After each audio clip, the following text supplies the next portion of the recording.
Good evening, my crafty friends. I hope you all are well. Welcome to Grandma Kade's Custom Quilts and crafts. I do things other than quilts.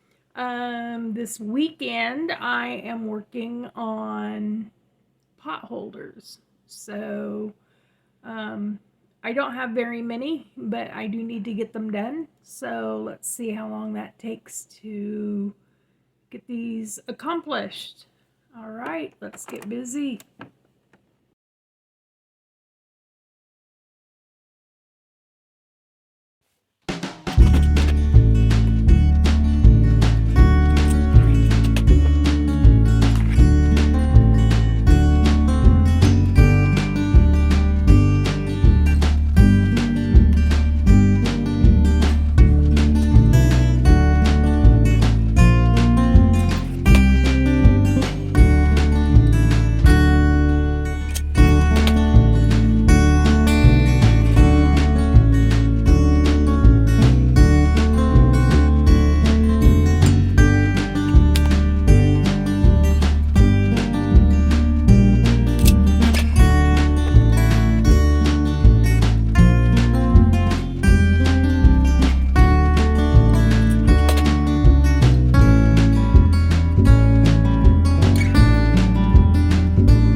Okay, so to start this off, I'm going to make my tab first. I'm going to fold it in half and finger press it to get a crease down the middle. Now, I'm going to take one side and fold it in the middle to the crease. And I'm just finger pressing this. You don't have to iron it or anything. Then I'm going to take the second side and bring it to the middle and then fold it in half where that middle crease was. Now, this open part right here, that's the part I'm going to sew. I'm going to sew right on the edge of that, about 1/8 of an inch, or a scant quarter, or whatever you want to call it.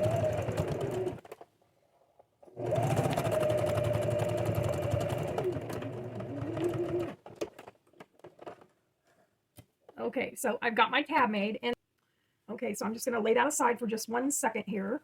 I've got my Insul Bright cut, my batting, and I'm layering the two pieces of fabric right sides together. And instead of doing a 1/4 of an inch seam on this, I am going to do a 5/8 seam on it to make sure that everything gets in there the way it needs to be. Okay, so to add my, let me see if, I don't know if y'all can see this. To add the tab, I'm going to pull back this corner. I always put it on the first corner. So I'm going to fold the tab in half and lay it at an angle so that it gets in the seam. Okay, just like that. And you know what? I don't use pins, but if you feel like you need to clip your clip or pin, I don't have any clips, but I can pin it, and I will do that just, for the sake of holding everything together where it should be, because it does have the fabrics and the batting and the Insul Bright does have a tendency to slip if you're not careful. So let me get this pinned just to hold everything in place. I'm only going to put a couple of pins in it. There we go. Okay. So now, and of course, I'm going to leave a 3 to 4 inch. I'm just going to mark this. I'm just like that, and right about there, so I know where to stop and where to start. There we go. Okay, that's my starting point and my stopping point. Okay. Whoops. I want 5/8 inch, not a 1/4 inch. Okay. There it is. Okay.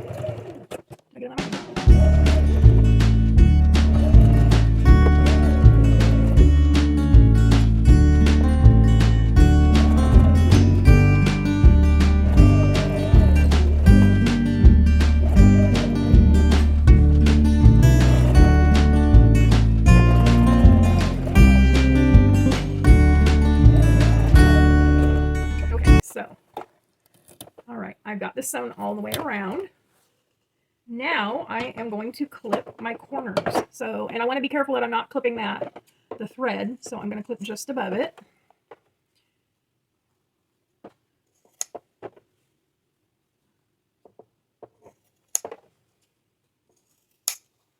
Okay, now what I am going to do is I'm going to go around all four sides and get rid of any bulk that I might have. Because, okay, do you see right here? When you sew, it puts pressure on the fabric and it'll push that batting and insul right out. So I've got this little bit of bulk right here, and I don't want that when I turn my pot holder. So I'm going to trim this out. And I know this sounds like Sewing 101 basics, but for any of you who are new to sewing or have never made a pot holder or anything like that before, I just want to make sure that you understand that if I make a video and you see me cutting the extra fabrics off of an edge or something, it's because I'm getting rid of the bulk. Because you don't want that bulk in your seams, so that when I turn it, everything will, those seams will lay the way they should. Okay, and this, yeah, I'm going to get rid of that bulk too.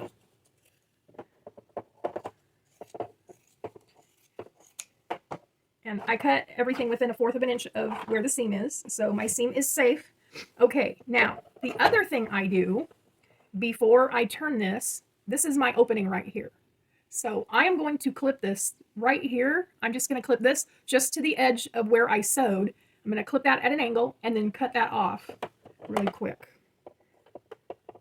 Because that helps me to close that hole a little better. It takes the bulk out and it helps me to get that hole closed up.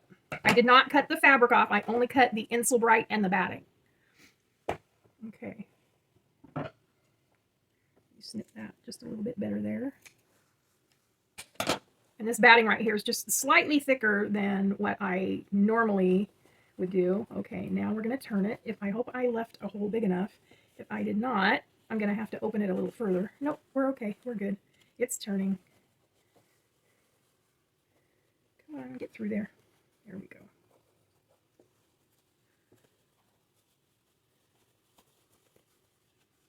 And I find the tab and I pull that out first. And then I find my other 3 corners. There's corner number 1. And I'm taking my tool, my pokey tool that I get in bags of pillow stuffing and all that, because it has a blunt end on it. I'm going to use that to poke out my corners because it does a really nice job. And it doesn't go through the fabric or anything. I used to use scissors, but I found myself a little bit too often actually poking a hole in that corner, and then I had to turn it back around and redo it. So I decided to not do that anymore. So anyway, just a little history there. There's corner number 3, corner number 4 being poked out here. I want that seam, I want that corner good and sharp. Okay, so here is my pot holder. I've got both sides. Okay, so, and this is what I'm talking about. This is the hole that I left open. So all I have to do is close this up like this. I'm going to go ahead and put a pin in there.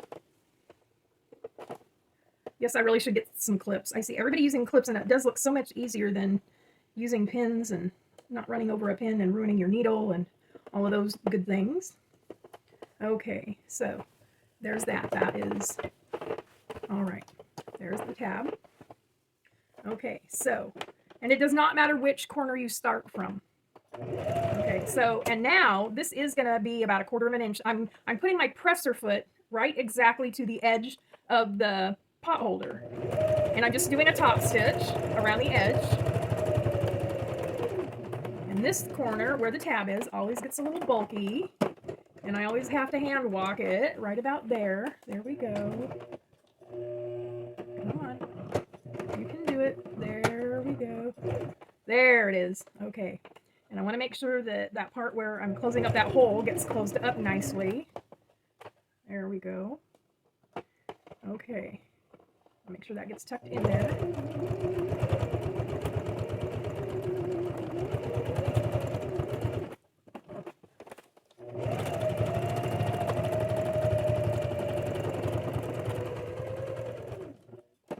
There we go.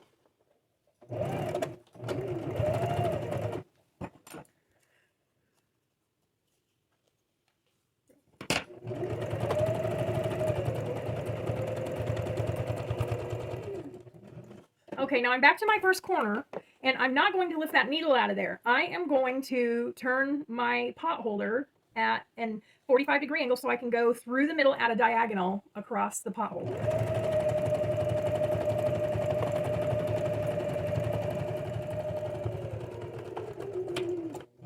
Now I have to lift, now I am going to have to lift my needle and cut the threads because I want to go the opposite direction so that I make an X in the middle of the pot holder. So I'm going to start in this corner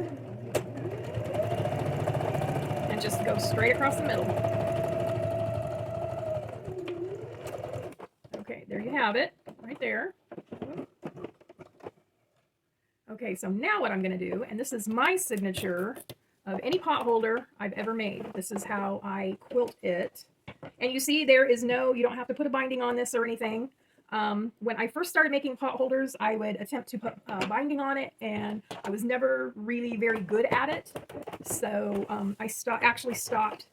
Now what I'm going to do is fold this in half and find the middle. There's my middle right there. That's my starting point. So I'm going to put a pin on each side to mark the place so that I can do my 45-degree angle and know where's my starting point and where is my stopping point. That one, and there is that one. Okay, so I've got all 4 of my pins in here. Okay, so it doesn't matter where you start, just pick one. Pick a pin, any pin at all. Okay, so I'm going to put my needle down right there where that pin came out of. And this next pin right here, this next pin right here, that's my goal. So I'm going at an angle. And when I first started doing this, I would use a ruler and I would mark it and everything. And I've gotten so used to doing it, I've got it down to a science, I don't have to mark it anymore. I can eyeball it now. But believe me, I used to have to use a ruler and mark my lines. Okay, so there we go. Now I'm just going to turn it. And I'm going for that next point. And I landed right there. Turn, do my next line.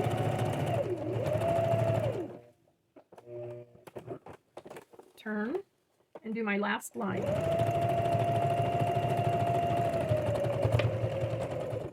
Okay, and that takes about 15 to 20 minutes. It depends on if you have to iron your fabric and, you know, all those kinds of things.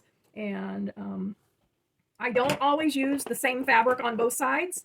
I'm doing a batch of pot holders, so these I'm doing a color on one side and something different on the other. I love to color coordinate, and I thought this pink would be beautiful with this, so then I cut the tab. I'm doing 4 of these pink ones, of these with the herbs and all that. So 2 of my tabs I cut to match the herbs. The other 2 tabs I cut to match the back side of it. That's the details of how I make my pot holders. So let's go ahead and finish this one out. I've got it. I started putting it together. There is the hole that I used to turn it with. Everything is put together. I just need to do my top stitching and quilting on it now.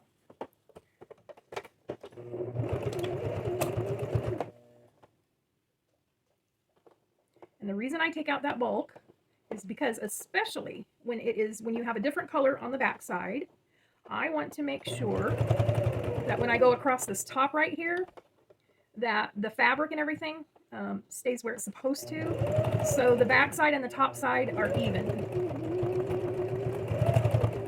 And if you notice, I go a little slower when I'm going around this edge because that's where all the bulk is.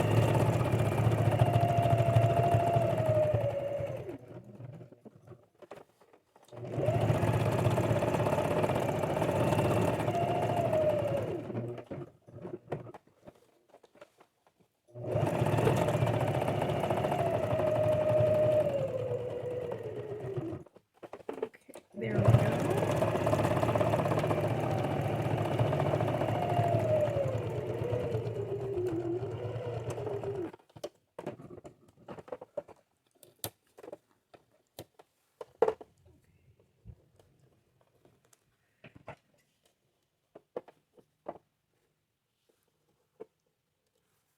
All right, okay. Oh, the other diagonal. Wow, my brain was going ahead of myself and I was about to find the middle and do the other quilting.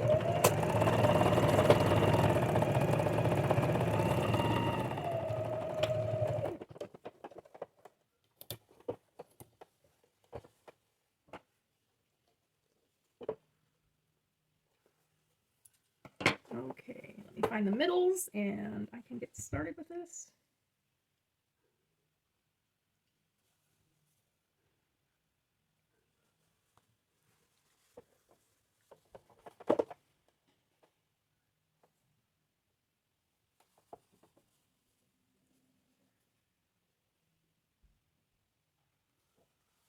And it's like everything else. When I first started doing these, it felt like it took me forever to do them. But the more I did them, the better I got with making them. And now I can just whip them out in like no time at all. And okay.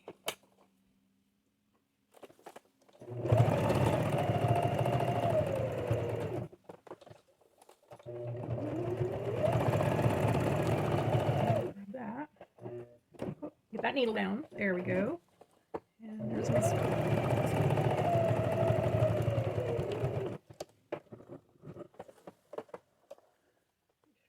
okay. All right. Now.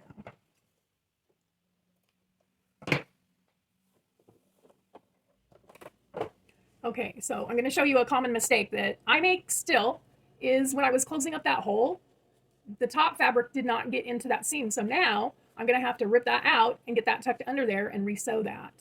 That's a very easy thing to do. So that's the other reason I cut out the Insulbright and the batting, is so that I could get the fabric folded and into the seam better. Because with the Insulbright and batting in the way, it's not nearly as easy to do that. So, and I was making a lot of mistakes before I figured out to cut the Insulbright and batting just off of that one little part there. So anyway, let me get that fixed. Okay, so now I've sort of got this fixed, but as you can see, I still have an issue here. It still didn't quite get tucked in where it needs to be, and that's the issue about when you do your top stitching on these pot holders, go slow and be deliberate, especially when you're closing up that hole that you left to turn your pot holder, so that this right here does not happen. And you see this one did not do that, because this is where this right here is where the hole was, but that one came out much better. So sometimes your fabric will cooperate, sometimes it won't. It just depends on the fabric, and some fabric has a tendency to slip and shift when you're sewing. I don't know why, but it just does that. So I will get that fixed before I continue on. So anyway, that's how I make the pot holders. They're